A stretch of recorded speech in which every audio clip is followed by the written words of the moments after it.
that way we can say a big warm welcome.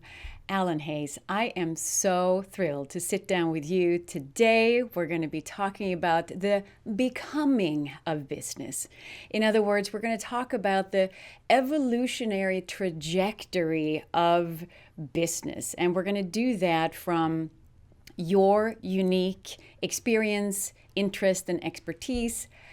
I still remember way back when, I think you reminded me that it was 2011 when I met you, and you had a fabulous speech.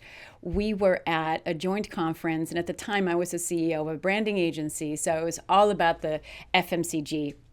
What stood out for me with you is that you were so early and so evolved as it relates to talking about sustainability in the FMCG world. And so I've always kind of had a pin on you in my network, and I really wanted to have a chat with you because you are certainly an early adopter and an early thinker when it comes to where we need to go in order to still be here when when we hand this earth off to our grandchildren, et cetera, et cetera. So I just want to say a big warm welcome to you, Alan. How are you today? It's a joy to be here, Linda. So it's a day that's becoming more beautiful by the minute. So thank you for those very kind words. And yes, it was a pleasure to meet you those years ago. And it's been a pleasure to remain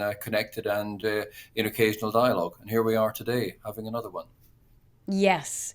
Would you mind helping us put you on the map so we're kind of know where you are in the world and what is alive for you right now, what interests you have? I live in the United Kingdom. I have done for most of my adult life and most of my working career. So that's since 1987. I have worked in and around agriculture and food manufacturing, food and grocery retail, and I've worked in many different functions.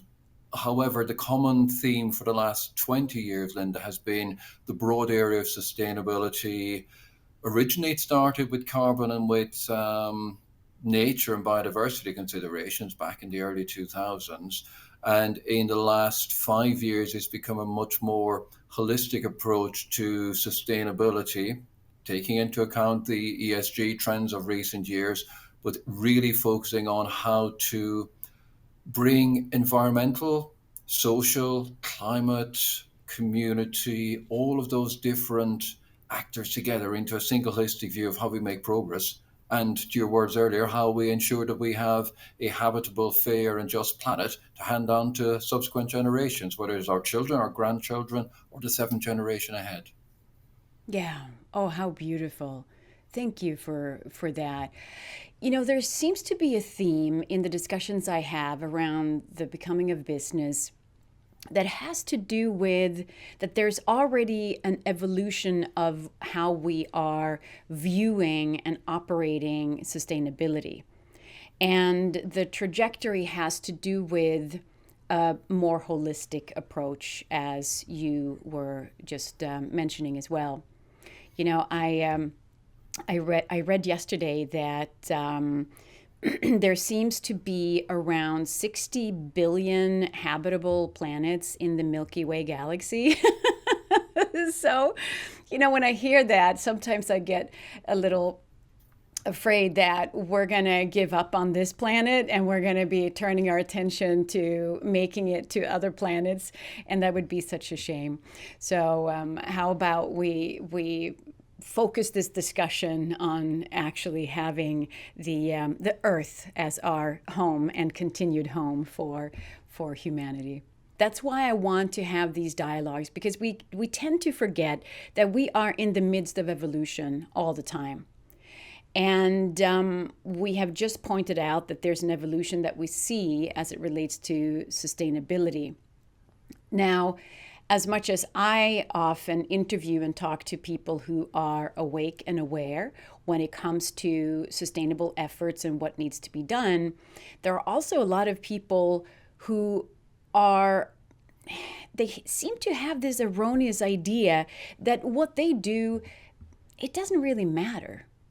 And that they don't matter as a middle manager in that mid-sized company in the middle of the country. It's like, who cares? I'm not on the forefront of anything.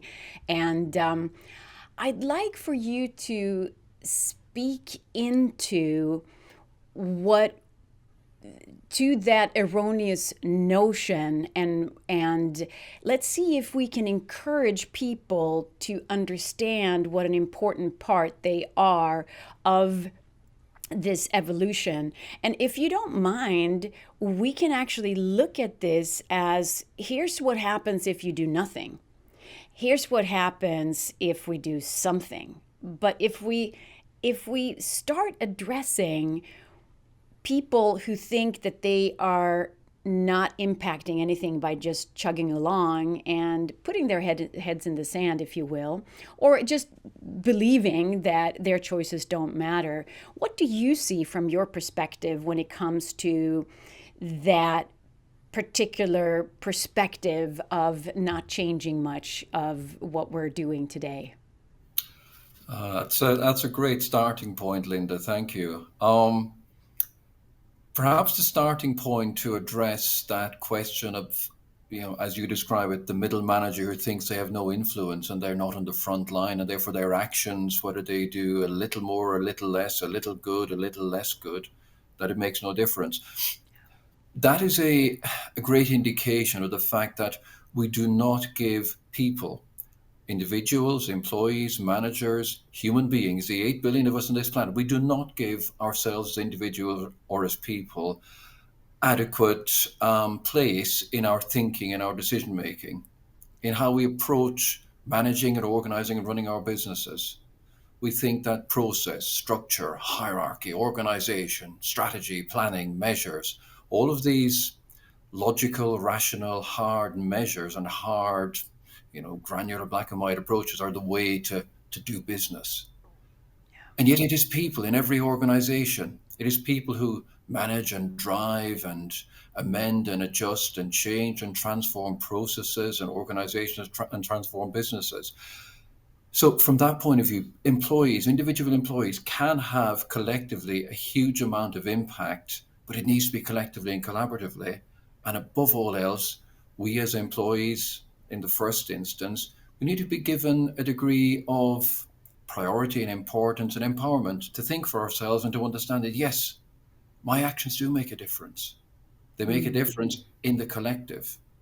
They make a difference in the aggregate when we add them all together. You and I and every single person in our spheres of influence doing something different, a little bit less harmful, a little bit more beneficial consequences from our choices and our actions. We go, it does add up. That's an element of faith rather than being able to measure all of the aggregations. But if we put people first and center, then we have a chance of taking every single employee who thinks like that and enabling to see that there is a way of aggregating all of the good things that I can do. Thank you. And it seems like you're really pinpointing this people centric skill set as the next level leadership skill set necessary to make these kind of necessary sustainable changes. Is that right?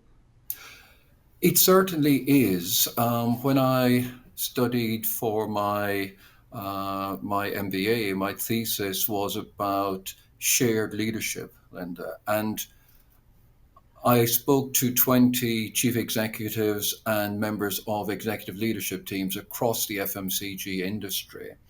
And one of the great insights which I unearthed for myself from that research was the fact that sustainability and related issues around ESG and climate change, health and nutrition, which is a huge social issue within the food industry, they are better understood and better executed when they are taken as shared priorities, not just a singular priority sat atop a hierarchy that one person in a team is responsible for. When they're taken as a shared priority with the weight and the support and the influence of a group of 6 or 8 or 10, whatever number in your executive team, who are aligned behind that, then that sense of people collectively, individually and collectively, taking ownership and taking responsibility and actually influencing the prioritization and the direction from a leadership perspective. That's hugely important.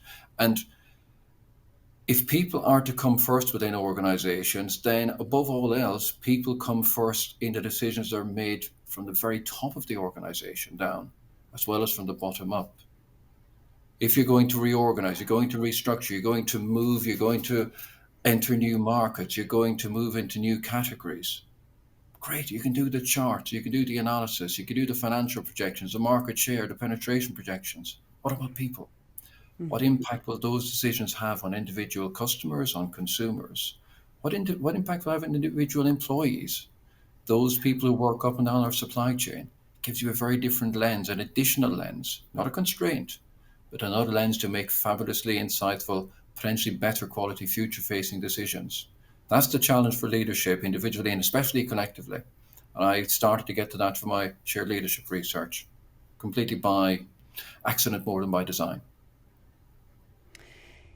You're hitting on such an interesting trend that's going on right now.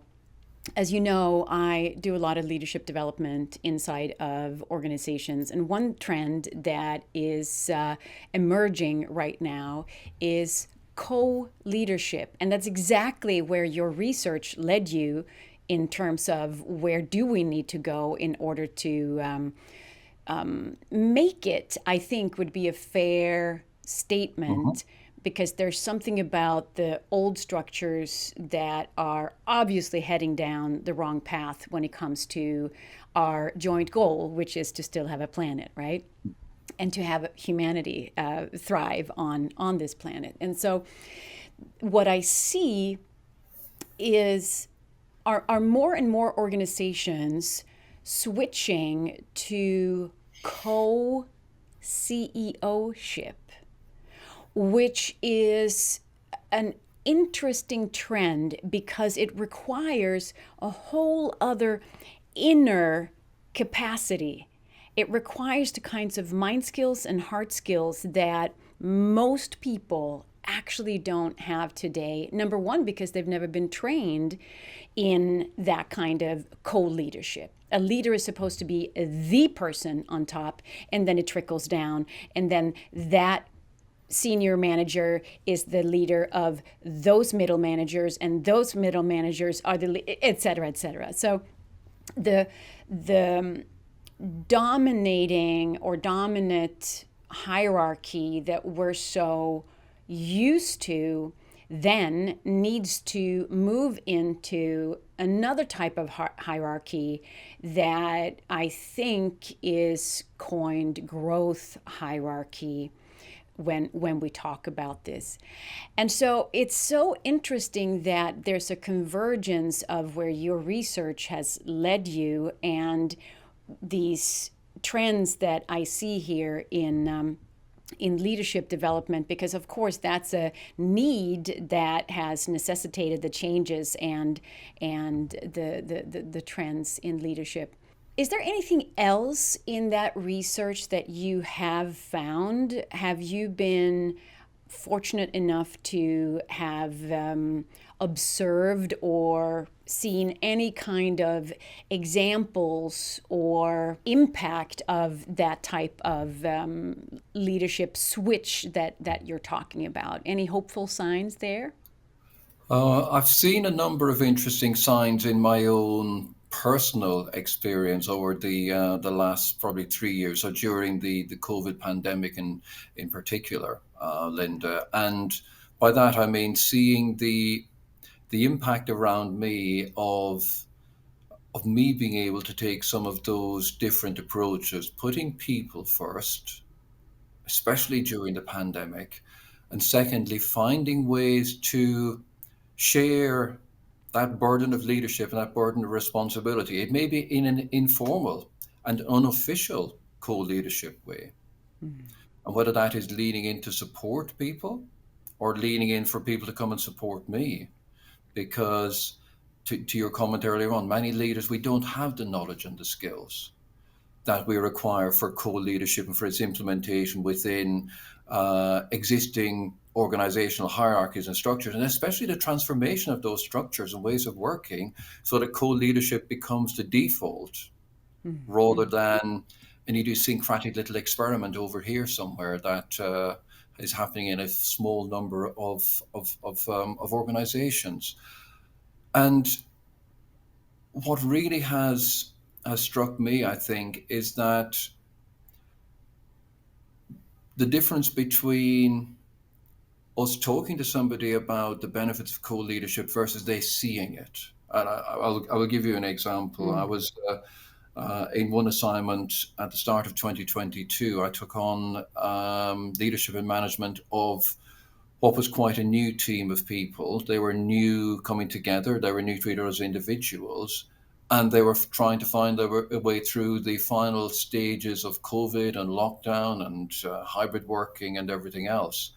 And I didn't necessarily have a structure or prescription for to draw together our ways of working. But we sat down, we asked ourselves questions about what what motivates us, what are our fears, what are our worries, what are our concerns, what can we do, what can we not do.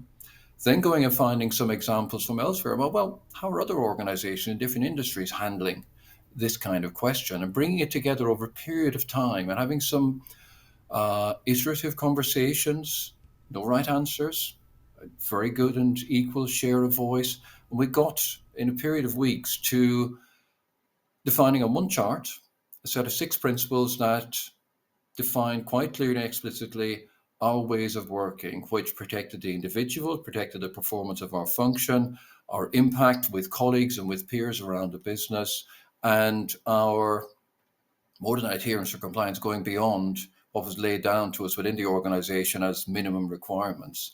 And it very quickly became established as the example of best practice within the organization. But this didn't come from a textbook, it didn't come from training, it came from a collective approach to putting individuals and people first. And it had those wonderful ripple effects. Now, ultimately, when COVID has disappeared, perhaps the benefits of that people-centric approach has been diluted. However, it remains in our psyche somewhere, and we will need it again, doubtless. How quickly we forget, right? That is very clear, seeing that we went through such a global crisis together and we thought this will really be, speaking of evolution, making an impact in the evolution of mankind to one that's more people centric and vulnerable and kind. Well, that's why we have these conversations. That's why we're here to remind people that the success of these best practices are not just limited to when we are in a crisis. In fact, research will tell us that where you started to get to your best practices, in other words, in vulnerability, and in admitting that you don't have all the answers, even though you're the boss. Research will tell us that that is how we get to a best practice that is better than pretending that we know everything and pretending that there are no vulnerabilities here that can be valuable for the whole. So, if we are now to encourage people to continue to work on best practices. Can you repeat again what are those areas that you looked at that you would encourage other people to look at? Okay, there are 3 principles above all else that I would bring to your attention, Linda, and to our listening and viewing audience. First and foremost, it is the interests of the individuals and team that is most important. That's Perfect. their interest, not mine. Yeah. Secondly, the way to establish those is through inquiry. Yeah.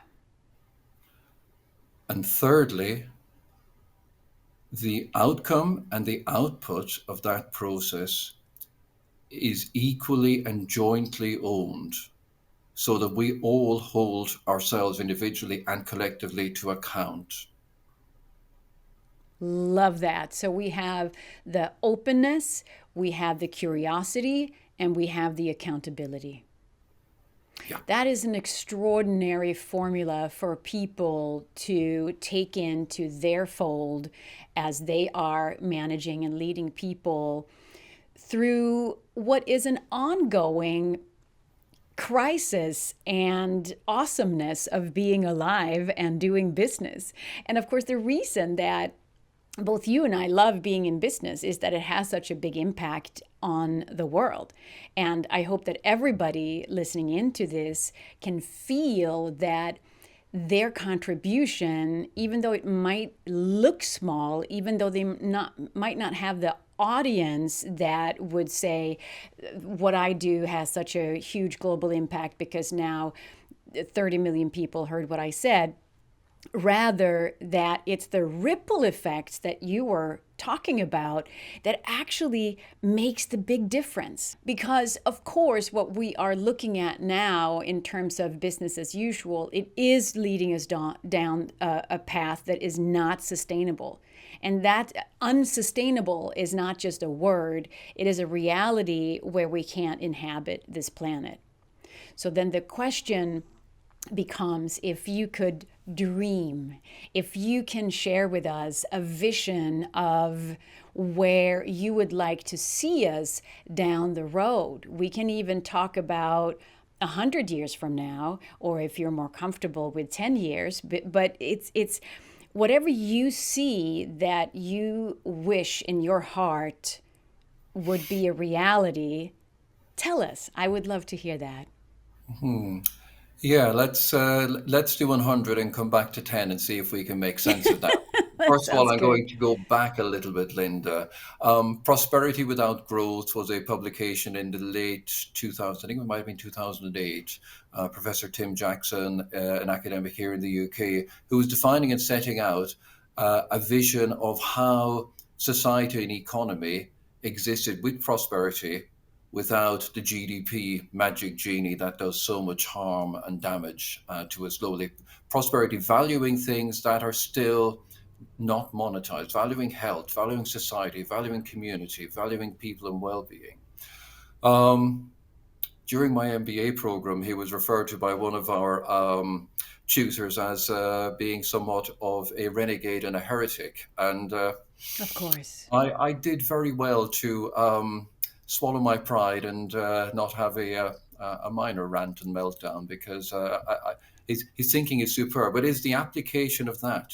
Now, if we think back 100 years to the development of the motor car and the automated production lines that Henry Ford brought together for mass production, imagine if we can conceptually do something like that, where instead of mass production of things, we have mass appreciation and valuing of things that are people centric, which is about health, which is about well being, which is about community cohesion, it is about fairness, inclusion. And we don't need global investment leaders and their global consulting partners to publish reports like we've seen this week to tell us that there's a business case for diversity, equality, and inclusion. It's a good thing to do, so do it.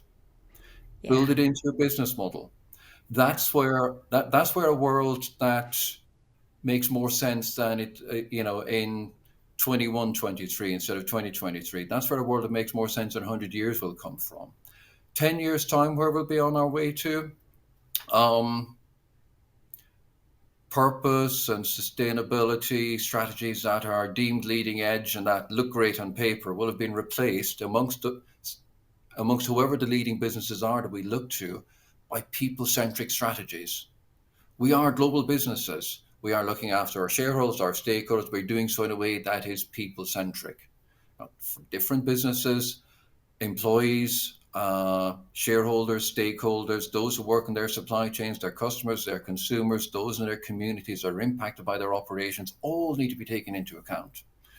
Another way of looking Mm. at it is that every leading business behaves like a B corporation, where those stakeholder groups that are people-centric are enshrined, care of them is enshrined in the Articles of Association and in the requirements of being a benefit corporation, a B Corp legal entity.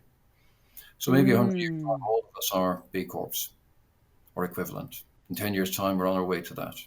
And leaders, above all else, the final piece, leaders are becoming trained, developed, educated in ways which connect them to their own people-centric humanity and yeah. enables them, gives them courage to bring that to their work Beautiful. and to their Yeah. life.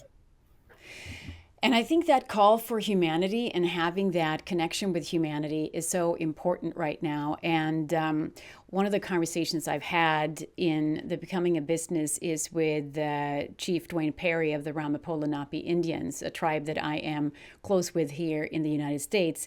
And they have a way of looking at nature that's different than the white man's way of looking at nature, to generalize, or the colonial way, I should say, where we are looking at nature as resource, right? So we have these natural resources, and the whole idea is for nature to be here for us, right?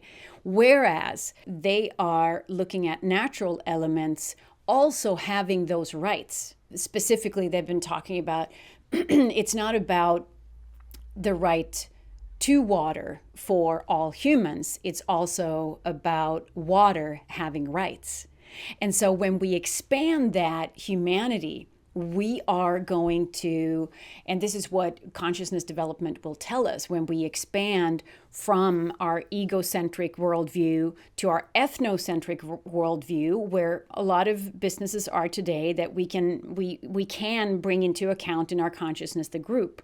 But what we're having a hard time sort of pushing into is the world-centric worldview, where we would bring the people centric and we would bring in the world in a way into our consciousness, where we would count the planet and Mother Earth, all the natural so-called resources would be more than resources. It would be its own sanctity, as much as all humans are and all beings are, and then of course we have cosmocentric, etc. after that. But one step at a time for business, and it seems like this is a big opportunity for business with your vision and with your help and your fabulous formula to get there for us. We can actually push through into this world-centric consciousness level where we can think about other people without sort of drawing a blank, without saying, what does that have anything to do with me, right? Because that's unfortunately what happens on the ego centric and ethnocentric. And with that, are there any other little, because I'm seeing your wish for the trajectory and how that would be different than where we're pointing today.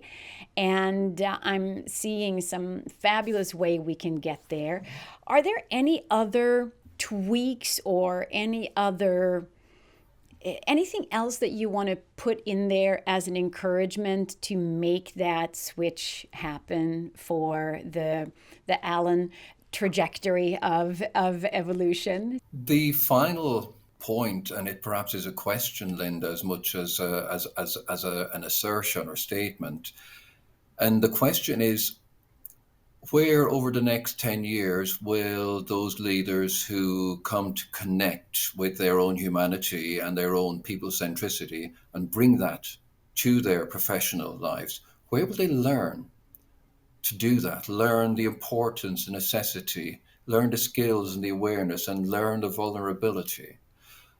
You and I have done it in different ways, in different individual pathways, but how can we create, perhaps this is a better question, how can we collectively and collaboratively create conditions and places and spaces such that the consciousness that you and I are touching on here starts to become so much more of a collective consciousness, and it permeates organizational hierarchies, their leaders, their teams, the way in which they are recruited, trained, and developed. Maybe that is our challenge. Now, I don't think we want to Yeah. leave that to anybody else, bar without being selfish. But where else is there? I think it's a lot of responsibility for you and I and our fellow travelers. I think so too. And the reason I do what I do is because in the system that I've developed to address this big question that you have, mindfulness intelligence, I'm bringing together all the different intelligences that we have identified as important for not only developing as a person, but also develop as organizations. And I think that it is really incumbent upon leadership of organizations to say, this is a priority for us. This is our responsibility. Now remember, moral intelligence is actually a thing. It is a separate intelligence from intellectual intelligence or cognitive intelligence. It is separate from emotional intelligence. It's also separate from musical intelligence or kinesthetic intelligence. Moral intelligence is something that we need to bring into the fold when we make decisions for mankind, which we do when we make decisions in business. And that's the connection that's so important to see. When leaders understand that it's their obligation to develop their moral intelligence along with all the other intelligences, then they're going to see how important that is to have the entire organization educated in. Because we don't have the education for mindfulness intelligence, except those who have gone through the training in the Inner Business Institute. But it's a call right now for leaders to find ways to step into that humanity and step into understanding that the way that we both states within the person and structures in society, there are consciousness levels that we can grow into. We do it individually and we do it together. So we have work to do, Alan. We have work to do. Yeah. We certainly have. Yeah. So with that, I want to extend such a big, warm thank you for you and for you to take your time to come here and just being so wise and being so awesome in this important time. A session of joy, Linda. Thank you once again for having me here.